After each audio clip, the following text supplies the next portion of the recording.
पासों पहलू तुसा इतना लिया बंगले चेक करो जी 101 प्यारा बंगला संग इतना नज़र ऐसी है और इतना सारे बंगले ने कोई सादा सही घर नज़र नहीं छन गया चाहे अग्या हुआ है चाहे साइड पर है चाहे सज्जा हुआ है चाहे खब्बा हुआ है तो चाहे बैक हुआ है हर तरफ संगी बंगला ही नज़र ऐसी है इतना लिया और उतनी ही प्यारी रोड और उतना ही प्यारा पार्क इतना मोरा मलका लिया इतना बच्चों वास्ते मुख्तलिफ किस्म ने झूले लाए गए और इतना अच्छी तरह इंजॉय कर सकें जे डिडियाल नहीं जा सकते मेपर नहीं जा सकते चकसवाड़ी नहीं जा सकते जिंदगी दियाँ हर एक चीज़ मिसी है कोक मिसी है फेंटा मिसी है क्रिप्स मिसन है और बाकी बच्चों ने मतलब समान मिसी है तो बाकी पिछा चले जाओ उस दाल चावल हर किस्म की वैरायटी सौ कितना मिलसी है जी शहर बनवाई लेना मैं बाजार सही गर्म हो गया जी इस बाजार ने सबरा भी सारे बैठे हुए बाजार में ना सही गर्म हो गया माहौल बनी गया इतना यह जो व्यू तक से काटी मिलना है इधर तो आवाम दिहाड़ी नहीं इचनी है राशिद शबीर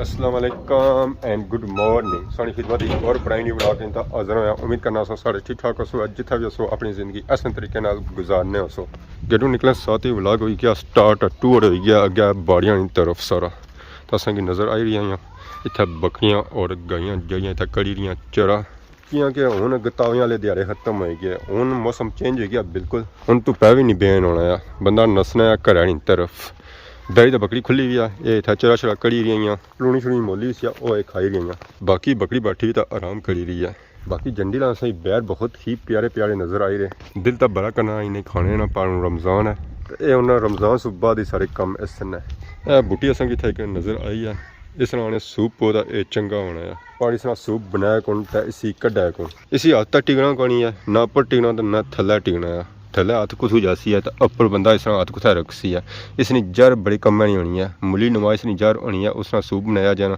वो आने पिया जाए तो बड़े कामनी चीज़ है और उसकी पूरी जिंदगी बालन नहीं गया ये इतना काफ़ी ज़्यादा एरिया 304 बूटे और काफ़ी ज़्यादा इतना फैले हुए जही हवा में इस बूटी ने बाड़ी जानी है ना और बेहतर जानिए किस कम अच्छी नहीं है बाकी हकीम हजरात होना तो बेहतर बाई सकते हैं वैसे भी सारे हकीम अजकल बड़े मशहूर हुए उन्होंने रोले तो मैं पूरी दुनिया ही पे इतना हकीम असें लभन नहीं गए वो असें बनना पैसी है बाकी अदा बूटा पूरी बाड़ी च बूटी फैली हुई है बकरी उन्हें पूरे थी अब बैरी तो बकरी आपस ही चली रहा मुकाबला इन्हें तबाही मारी उड़ी रहता नहीं ये सैर बड़ी हो जाए तो चंगी गल है तो बाकी कढ़ने मोटरसाइकिल बाहर और साइकिल बने और टूर करने अगे रोड वाली साइड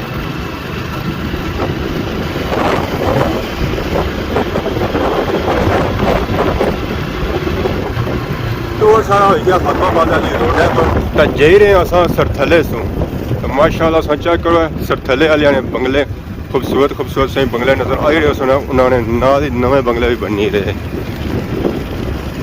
इतना कोई तार खराब हो गया सरथले वाले ने कि केबल शेबल बही रहे नेट पॉइंट वाले बही रहे जी उन्हें अपने आप की अपडेट किया है केबल नवी पे रही है तो आवाम के उन्हें नेट सही मिलती है स्लो नेट तेज है लो जी अस पहुंची आए अपने शहर फातमाबाद बाजार और रोज़िया जी बाजार भी अजकल कुछ भी नहीं होना है आवाम तो असें इतना नज़र ही करना चाहिए और रोज़िया आवाम और शामी ने टाइम निकलनी है बाहर और भी सिर्फ पकौड़ियाँ और समोसियाँ वास्ते उन्होंने खरीदारी वास्ते तो वैसे आवाम असें इतना नज़र होनी चाहिए सुबह के टाइम भी 2-4 दाने होने उस बाद आवाम इतना होनी ही गई ना बाजार बिल्कुल खाली होने सुनसान पता ही चलता है कि गड्ढा आवाम बताने आई नहीं है ऐसी जगह से रश नज़र आई गया और होटल और पकौड़ियाँ छापा नहीं हुआ जासूँ हदबा बासू निकली तो अगे अस टूर हो गया गंचौर अनकर रोडा पर तो इस वेले अस जा रहे हैं बल पीरा सूँ अगे अनकर वाली साइड माशाअल्लाह तुम तको है इतना जाने बंगले 101 प्यारा बंगला संग इतना नज़र ऐसी है असा इस मेन रोडा पर जाने अगे लिंक रोड है मोड़ा मलका वाले इस रोडा पर जासा इस कोने पर बहुत ही खूबसूरत बंगला है टाइल शाला इस पर लगी हुई हैं माशाल्लाह ये बंगला बहुत ही दूर नज़र 101 प्यारा बंगला संग नज़र ऐसी है ये तो उन्होंने गाँव है चंद कदम सु बाद अगे उन्होंने बाजार ऐसी है शेराबाद फिर मैं पहुंची आए हैं शेराबाद पासों पहलू तुसा इतना लिया बंगले चेक करो जी 101 प्यारा बंगला संग इतना नज़र ऐसी है और इतना सारे बंगले ने कोई सादा सही घर नज़र नहीं छन गया चाहे अग्गें हुआ है, चाहे साइड पर है, चाहे सज्जा हुआ है, चाहे खब्बा हुआ है, तो चाहे बैक हुआ है, हर तरफ संगी बंगला ही नज़र सी आई था लिया। और दखने शेराबाद बाजार इतना चुक दुकान दो चार ही पर जड़ियाँ आई और माशाल्लाह टॉप दियाँ दुकान हैं। और माशाल्लाह सा चेक करो नाल और खूबसूरत बंगले इधर पहाड़ संग बंगले नज़र सन है। इधर सही माशाल्लाह प्यारी मस्जिद नज़र आती है। पहाड़ सा माशाल्लाह बंगले चेक करो। और इधर शेराबाद बाजार दुकान दो चार ही एक यानी दुकान है, एक आटे की दुकान है और एक पकौड़े की दुकान है। माशाल्लाह से चेक करो जी मोड़ा मलका वाले ने बंगले खूबसूरत बंगले वाइट और रेड संगी का बंगला नजर आती है। मलक तालब और मलक साजिद बहुत ही खूबसूरत बंगले और उतनी ही प्यारी रोड और उतना ही प्यारा पार्क इतना मोड़ा मलका वाले असल तो सारा बाजार इतना पक्का है। इतना मलक साजिद की दुकान नहीं है माशाल्लाह उन्होंने इतना बाजार ही बनाई उड़िया। मैंने क्या ही बात है जी रौनक इतना लगी हुई हैं देखो। क्या हाल है जी? अल्लाह का शुक्र। अस्सलाम वालेकुम। सही क्या हाल है? सर ठीक है। शहर बनवाई उड़ा है। मैं बाजार से ही गर्म हो गया जी। क्या बनाई रहे हो? समोसे चिकन सादा क्या सूरत हाल है था बिकना पाया इधर वाली आवाम इस कवर करने सोनन कर था बटली वाली की। अच्छा पकौड़े कौन बनाए? कितने समोसे लगी जाने? तो पकौड़ा 7-8 किलो तो रोज़ ही बिकी जाना। और क्या कड़ियाँ वैरायटियाँ दे रहे हैं? वो भी लाने या लासो है? आवाम पहलू आई गया किन्ने वैसे किन्ने लिए आवाम है तकने लिया अपनी है। अच्छा सनी हेल्प कराने लिए आवाम है हेल्प करा सन या हाल तक सनी है संग भाली हो जाने चूल्हे पर तक हेल्प क्या कर सना है। बिस्मिल्लाह सुपर स्टोर था एक नवा खुलिया काफ़ी तगड़ा स्टोर है जी माशाल्लाह। इतना असा की ज़रूरियात ज़िंदगी दियाँ हर एक चीज़ मिलसी है। कोक मिलसी है, फेंटा मिलसी है, क्रिप्स मिलसन है और बाकी बच्चों ने मतलब समान मिलसी है। तो बाकी पिछा चले जाओ उस दाल चावल हर किस्म की वैरायटी इतना मिलसी है जी।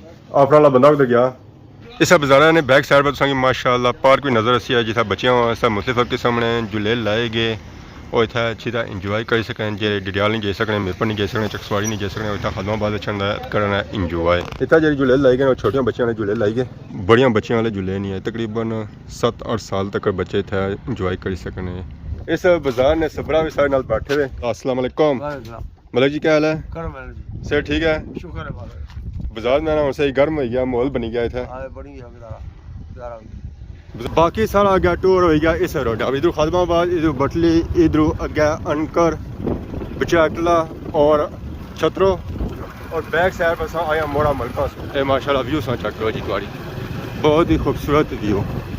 यह जो व्यू तक से काटी मिलना इधर तो आवाम दिहाड़ी नहीं इचनी है। बहुत ही खूबसूरत व्यू ये जो इसने पत्थर को नहीं ये है इन्हें बुढ़िया पत्थर होना तो माशाल्लाह व्यू बहुत ही प्यारा होना है। रोड थोड़ी जी ख़राब है अगर रोड सही है ना तो व्यू और दोबारा हो जाएगा। सारा टूर्स ये कैम अनकर मेरा उस वास्ते अस रोड एल इस्तेमाल करी रहे हैं। उत्थे जाने वास्ते असा कि इधर सज्जा होना पैसी है ये तौर असा कि अनकर मेरा की जैसी है और राइट साइड इधर हो जासा फिर असा इतों ग्राई चले जासा ग्राई से अगे अनकर मेरा ये आई गया ना अगे अनकर बचलाटला इतना ने बंगले सा चेक करो जी माशाल्लाह प्यारे प्यारे बंगले सा इतना नजर सन विलेती मॉल भी है और देसी मॉल भी है माशाल्लाह बहुत ही खूबसूरत व्यू। इतों असा उन्होंने ग्राई में आराम सुकून ताकि अगू और कोई ना चढ़ा है। फिर असा इतों सज्जा असा इतों सज्जा हो गया इस तो अगे उन्हें थोड़ी जी तुम जासा अगे आई जाती है अंतर मेरा इतना संगी बहुत ही पुरानी टैंकी नजर च नहीं आसी है। इतना ग्रां वाली जी इतना पानी सप्लाई करनी सी है ये माशाल्लाह टैंकी चेक करी खेतों में अस जा रहे हैं माशाल्लाह व्यू बहुत ही प्यारा है जी। बाड़ियाँ लगी हुआ कणक और ये पार जैसे ग्रां नजर आ रहा ना ये है अनकर मेरा मैं आया मैं है चलो संगी इतना लियाने बंगले और कार चेक कराई बहुत ही खूबसूरत और प्यारा व्यू है जी। इतना सारी फर्स्ट टाइम वीडियो है माशाल्लाह बहुत ही खूबसूरत व्यू है। मैरिज लगियां वा कणकां भी तैयार ही फुल कद काठ इहदा ना इत्थै काफ़ी अच्छा है। सारे पासे माड़ा पर इत्थै है कि ना कद काठ चंगा है। तो बाकी ओह्दा पार तुसां की बटली ग्राउंड नज़र आई रहा उसी है, इधर तुसां की सरथला और खैड़ी नज़र ऐसी है और खादमाबाद भी नज़र ऐसी है। ये जहाँ तुसां ग्राउंड नज़र आई रहा ये अनकर बचला किला है। तो इधर तुसां इधर फिरो तो इधर तुसां की नज़र ऐसी है अनकर बोली और इधर तुसां इधर फिर जाओ इधर तुसां की छतरो भी नज़र ऐसी है। इतना खली ना तो असें वाकई पता चली असां किसा मैरिज खलते हुए हैं और इस तरह जो ना रखा गया वाकई बिल्कुल सही रखा गया। इत्थों असां की पूरा इलाका एरिया नज़र अचना है जी, बहुत ही खूबसूरत व्यू है। बाकी आज नहीं वीडियो तक ही है यकीन इंजॉय की अगर आज नहीं वीडियो के दौरान किसी किस्म की गलती की गई तो माफ़ करें। बहुत जल्द सारी खिदमत एक नवी वीडियो हाजिर हो। तब तक दसो इजाज़त, फी मान अल्लाह, खुदा हाफिज़।